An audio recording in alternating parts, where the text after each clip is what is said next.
You're watching the South Texas News Leader. This is 3 News at 10. In our late news this Friday night, President Trump orders an attack on Iranian military targets and then, in the final minutes, cancels it. Tonight, why he says he took that action. Plus, what federal agents with ICE are hoping to accomplish with a series of immigration sweeps this weekend. And Governor Abbott orders another 1,000 National Guard troops to the Mexican border. We'll show you what's happening there.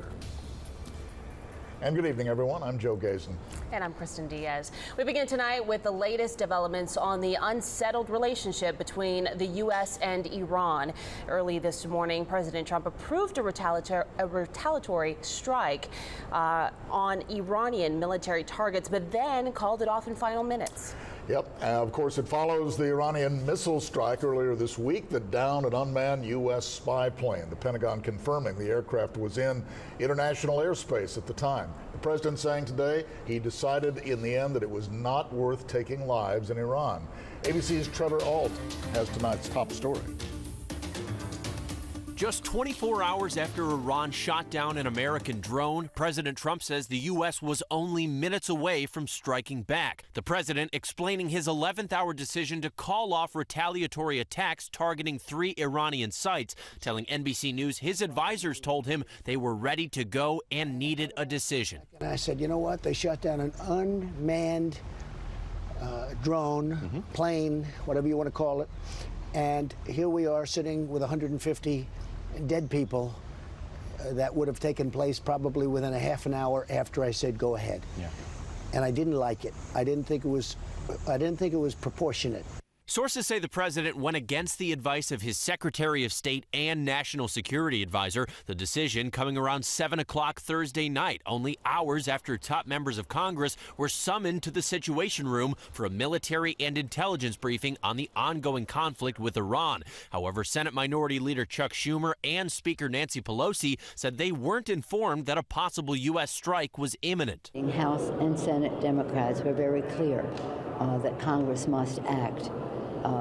It must have the authority of Congress before we initiate military hostilities into Iran. Friday, Iran claiming a separate U.S. surveillance plane, this one with military personnel on board, flew into their territory, Iranian military deciding not to shoot it down. Instead, it was passengers aboard a Qatar Airlines flight that appeared to be in the greatest danger over the Gulf of Oman, with the flight track showing the missile passing just miles in front of it.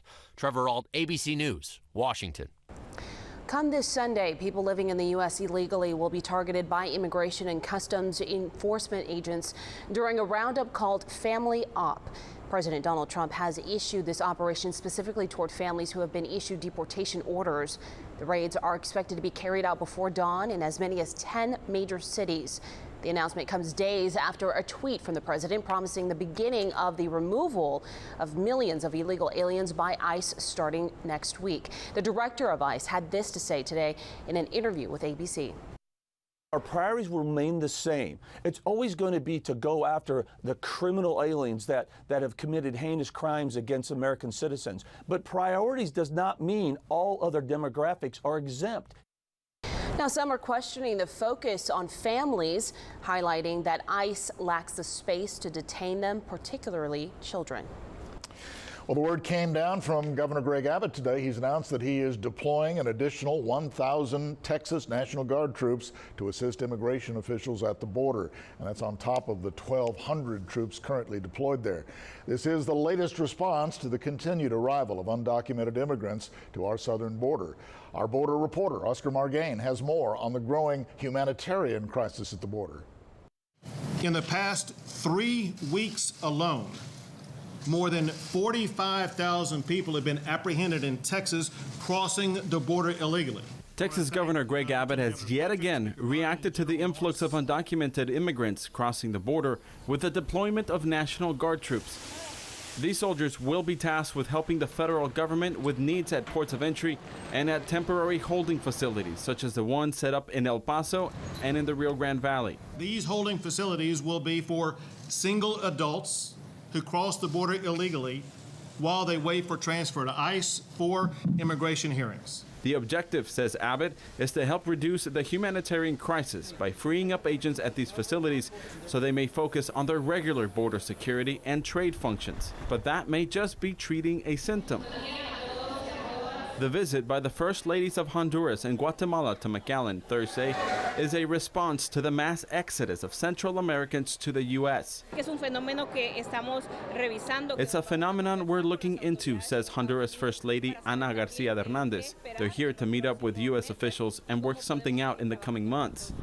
The meeting was with Acting Secretary of Homeland Security Kevin McAleenan as part of an ongoing discussion over how to curb undocumented migration. Guatemala's First Lady Patricia de Morales says they want to find ways to have people come legally. Part of it is making people understand the dangers they're exposing their children to. Another approach by the Trump administration to discourage undocumented immigrants from coming is with ramped up immigration raids to begin Sunday. It's not yet clear how soon troops will be arriving here, but when they do, they will total more than 2,200. Governor Abbott assures that the federal government is who's picking up this tab, the same government he blames for the immigration crisis. In Weslaco on the Texas-Mexico border, Oscar Margain reporting. There's a horrible story out of Houston tonight. A Houston mother said to be out on bond tonight after running over her 3-year-old son. Now watch this surveillance video. Prosecutors say the woman is behind the wheel, driving in reverse. Her 3 children run toward the car. Then she puts the car in drive and goes forward. The 3-year-old could not get out of the way in time. Child Protective Services says the mother already had 2 older kids removed from her home in 2013, and now her remaining kids were also taken away, and she's facing up to 10 years in prison. She's charged with criminally negligent homicide. The man police believe is responsible for shooting another man in Aransas Pass last week is now behind bars. With the help of the U.S. Marshals Fugitive Task Force, 29-year-old Anthony West was found in Portland today. The shooting happened last Thursday on South 10th Street in Aransas Pass. The victim, a 34-year-old man, shot in the torso and left in serious condition. He was taken to Kristin Shoreline Hospital, where he remains recovering there tonight.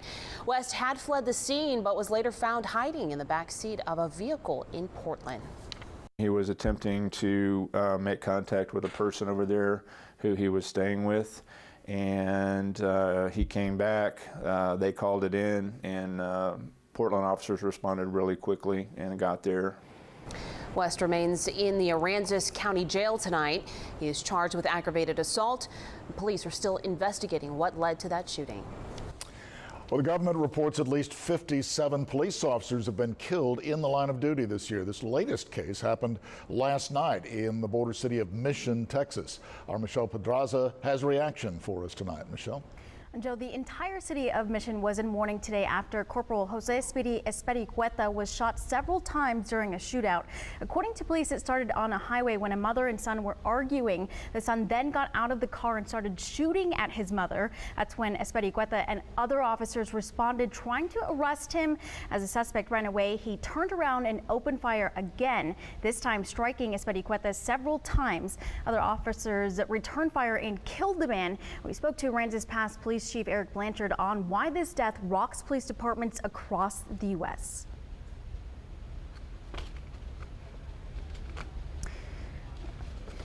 Chief Blanchard adds it's important that he and his staff hold themselves accountable and transparent to their community. He says it all comes down to communication with your community. And since Corporal Espericueta made an appearance on Live PD, officials say the show will hold a special end of watch tribute to him. Espericueta was a 13-year veteran with Mission PD and leaves behind a wife and 2 children. Kristin. All right, thank you, Michelle. Well, firefighters in Philadelphia continued to control a massive fire at a 150-year-old refinery complex. Take a look at this. Just after 4 this morning, this amazing view. Hazmat and fire crews rushed to the Philadelphia Energy Solutions refinery. Officials say a vat of butane somehow ignited and eventually exploded, sparking a series of smaller explosions and fires. No one miraculously was injured. Health officials say air samples taken from the scene this morning show no threat to the community. Incredible video. Yeah, it was indeed. Just flames are amazing. Well, much more straight ahead on 3 News at 10 this Friday. It is proof that pretty much anyone can run for president in this country, and this candidate is certainly no stranger to voters. Coming up, what Ray Madrigal de Pancho Villa says he would like to see in this country. And staying prepared during hurricane season along the Gulf Coast, how our city crews are keeping their skills sharp and resources ready. Keep it here. You're watching 3 News at 10.